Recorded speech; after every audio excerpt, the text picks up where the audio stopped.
月刊エオルゼア妖精乱舞オタク語りさせろ。ふるさと納税で大柴犬やり得か。申請は我慢しろは悪なのか。話題盛りだくさんでお届けします。早速参りましょう。まずはゲーム内イベントから。今月の目玉はパッチ 7.51 絶シリーズ第7弾絶妖精乱舞が実装されました。ワールドレースも大いに盛り上がり、ケフからしいド派手さと歴代 FF へのリスペクトを感じる内容で、配信を見るだけでも楽しい絶となりました。私もダラダラ感想動画や歴代 FF ラスボス解説動画を出してますので、興味がある方は概要欄からどうぞ。で、ケフか挑戦中の方、難易度どんな感じですか。平以外は粒子ぐらい、個別ケアがかつてないほど求められる平はオメガ以上って言ってる人がいましたが、エアプなんでそうなんだとしか言えず、現時点の感想でもいいのでコメントください。感想動画でも触れた通り、最終フェーズが FF 専門オーケストラディスタントワールズ版の妖精乱舞の第1第2楽章しか流れなかったことについて演出面の批判があり、私もあの後もうちょいどうにかなんなかったのかなって改善案を考えてたんですが、結果何も思い浮かばず。知ってる人お分かりかもですが、ただでさえやや地味めな第3楽章がディスタントワールズ版だとほぼパイプオルガンだけで、そこがまた荘厳でいいんですけど、ただ地味っちゃ地味で14のバトルとはあんまりマッチしないんですよね。じゃあ最終フェーズ第4楽章だけだったらよかったんじゃねとも思ったんですが、フェーズ2の入りでやったファ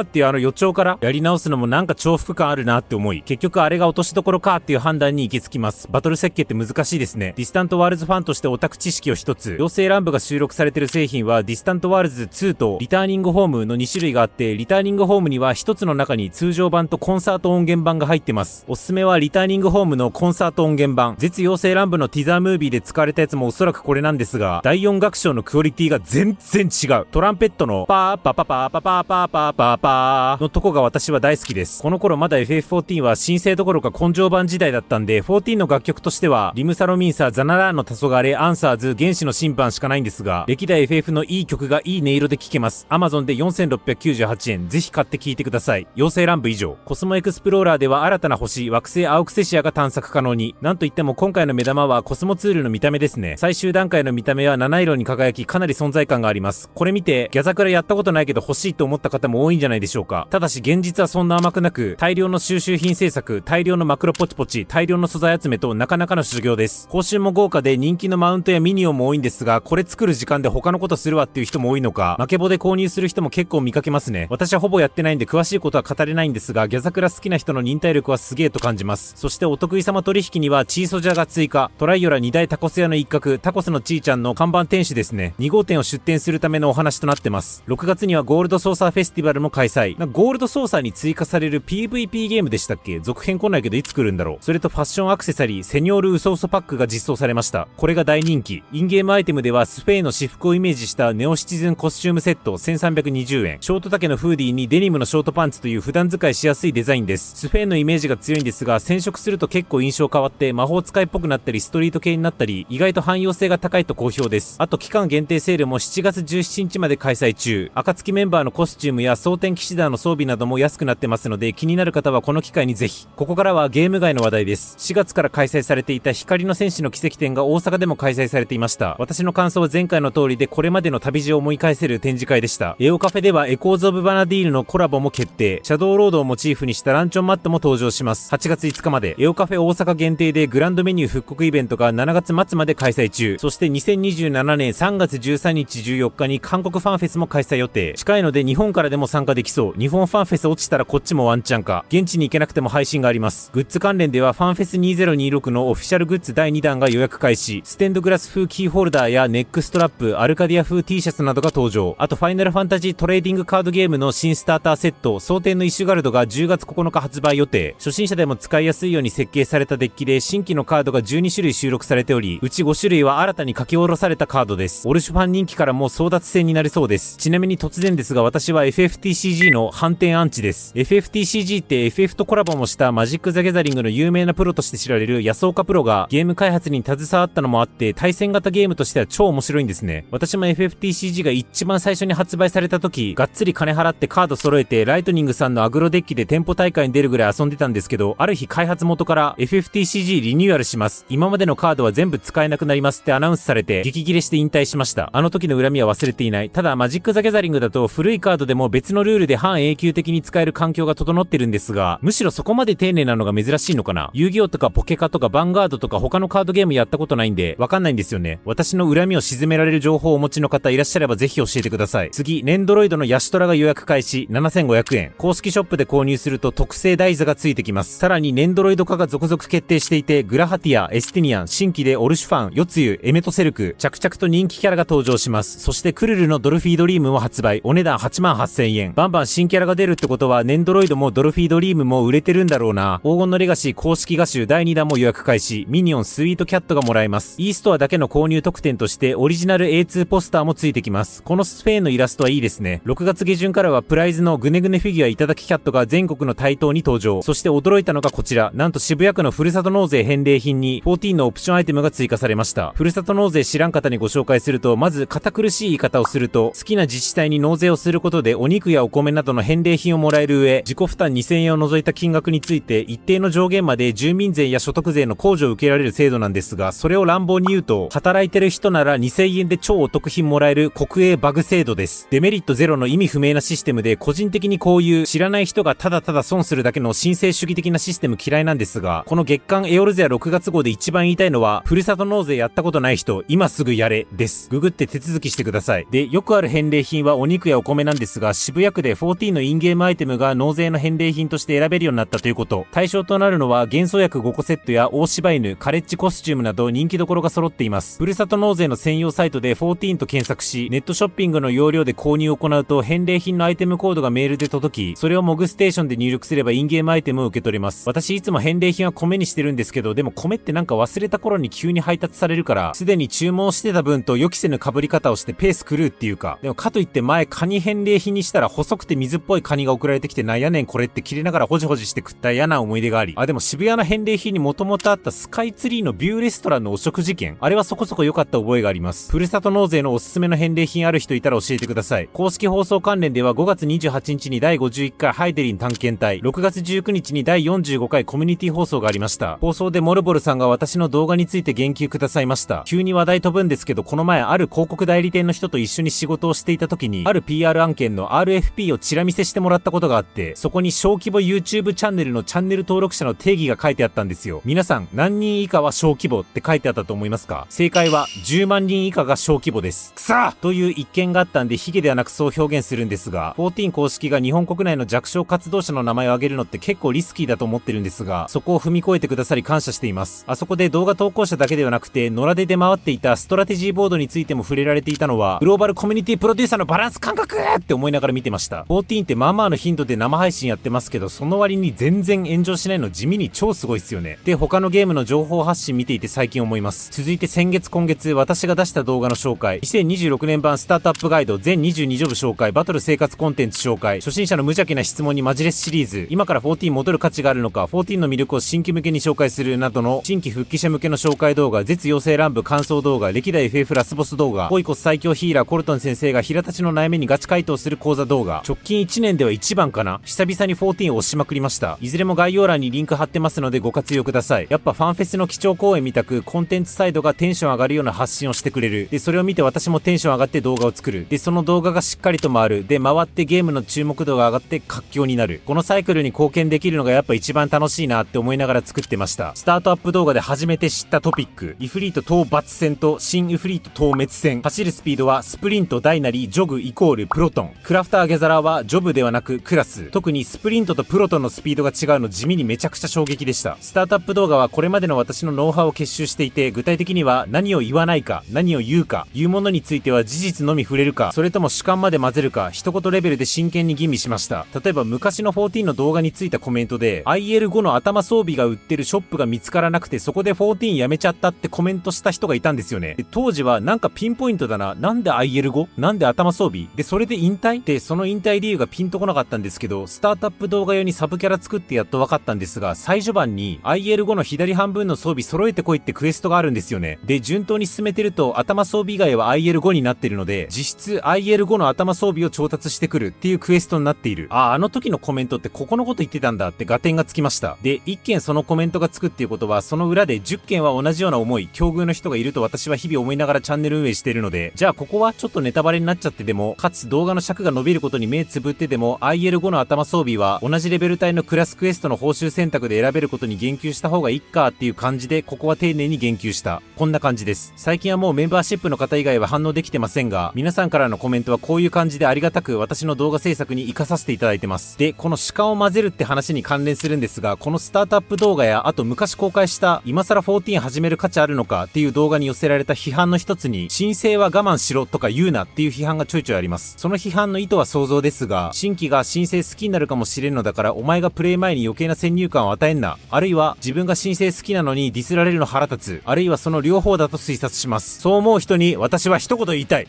一理ある。なぜなら何を隠そう、私も新作ゲームプレイするとき、それが好意的なものであれ批判的なものであれ、絶対人の意見耳にしたくない派だから。あと私 FF5 がめっちゃ好きなんですけど、5マジ最高って言ってる人と、5薄すぎでしょって言ってる人がその他スペック同じで2人並んでたら、それは5好きな方と仲良くしたいと思います。なのでその批判の意図は一理あると思います。ただ一方で、これ前の動画で言ったことと全く同じこと言うんですけど、ここはもう天秤でしかないと思っていて、14ストーリーおもろいって話だけを聞いて申請プレイした人々のうち、一定数がこの何がおもろいのって思って生地高くなっていた期待値とのギャップに心折られてリタイアするリスクと、そこに加えて申請は我慢してと一言付け足して全視聴者に先入観を与えちゃうリスクを天秤にかけた時、私は前者の方が14にとってリスクでかいんじゃないかなと考えたので、そこは鹿を混ぜることにしたという経緯です。ちょっと思ったのが、スタートアップ動画出した当時、あるストリーマーさんが初心者目線で知識ゼロで14を超楽しんでる FF14 日記的なものを X でポストしていて、でそれが超受けてたので、そういうピュアな楽しみ方を阻害する情報、例えば申請我慢せえとかギルドリーブとか無視でいいとかそう言っちゃうことがことさらノイズに聞こえた人もいるのかなと想像しました。私もその日記ポスター読んでいて、金策するためにカラランと手に入れるとかばっかくそ面白かったんで気持ちはよくわかるんですけど、ただそこはちょっとストリーマーさんの力を過小評価してるんじゃないかなと思わなくもない。どういうことかっていうと、数字持ってるストリーマーさんはコンテンツを楽しく前向きにプレイすることのプロであって、だるいと感じた瞬間すぐ態度に出したり言葉にしちゃう私には絶対真似できない本当に高度なスキルを持ってると思います。例えば私の知人のストリーマーはあるゲームのストーリーの大枠をインプットしてから初見プレイっつってプレイしてるんですよね。そっちの方がゲーム内の伏線とかに敏感に気づけたり、ミスリードにちゃんと引っかかれるから。で、そうした方が視聴者も楽しめるから。ちょっとこれは極端な例で、ストリーマー全員そうだとは思ってませんが、少なくとも実績を残してるストリーマーさんは前向きに楽しむこと、で、それを通じて視聴者を楽しませることを超努力できる方々なんで、そのプロが予備知識なしに超前向きに14楽しんでるのを見て、いらん情報吹き込まん方が14楽しめるっていう結論を唯一解にするのはさすがにちょっと牧歌的じゃないかなと。そのストリーマーの裏には、金なくてテレポできないんだけど、もう無理だって静かに消えていった人が5倍いるんじゃないかなと私は思います。それが5倍なのか1倍なのか、それとも10倍なのか真実はわからん。だからこそこれまでの14の動画で寄せられたコメントをインプットに、そういう層がどれぐらいいるのかっていうのを推計した上で、このコンテンツは好意的な人もそこそこいるから、私個人は微妙だと思うんだけど、でもそれをわざわざ言うのは打足だなとか、このコンテンツは否定的な人多いし、私もどっちかっていうとネガ寄りだから、その旨動画にもにじませて期待値下げとくかとか都度判断して出してる感じです。もちろん私のバランスが唯一解とも思ってません。ただ少なくとも言えるのは、事実を並べるだけの方が反感買わずに済むので一番無難で楽なんですが、それは競技 AI でもできちゃいますし、今言った不確実なところにもちゃんと頭使って自分のスタンスを示してこそ価値が出てくると私は思うので、今後もよろしくお願いします。ただベスパーペイは普通に勘違いです。すいません。来月の予定、7月7日からエオカフェ横浜店がパセラ横浜館内店にオープン。イムサロミーサをテーマにした内装で横浜限定メニューが登場。ドラゴンクエスト10とのコラボイベントが7月13日まで再演。モルボルさんのハウジング行ってもいいですかが7月17日に放送決定。7月にはスクエニ主催の音楽イベントゲームミュージックジャムレベル1も開催。プライマルズが出演します。そして最大の目玉、7月25日26日ファンフェス2026 in ベルリン、白銀のワンダラーや新ジョブなど新情報が大量に発表される予定です。当チャンネルでもまた速報動画出します。さらに7月28日にはパッチ 7.55 クレセントアイル北西編、フォークタワー魔の塔も実装予定。新ジョブのレベリングやってね。どこかでクレセントアイルぶち切れ引きこもりレベリング配信もやるかも。やったらぜひ付き合ってください。あと公式の魔術界の紹介配信機会設けようってヨシピー言ってた気がするんだけど、いつやるんだろう。以上、今月あったコンテンツやイベントで面白かったもの、来月楽しみなもの、ご所感あればぜひコメントください。こんな感じで14やっていてもやっていなくても、どの月何が起きたのかざっくりわかる、そんな情報を発信していきますので、よろしければチャンネル登録お願いします。動画化に至らない小ネタは X で語ります。そちらもフォロー何卒おつげなし。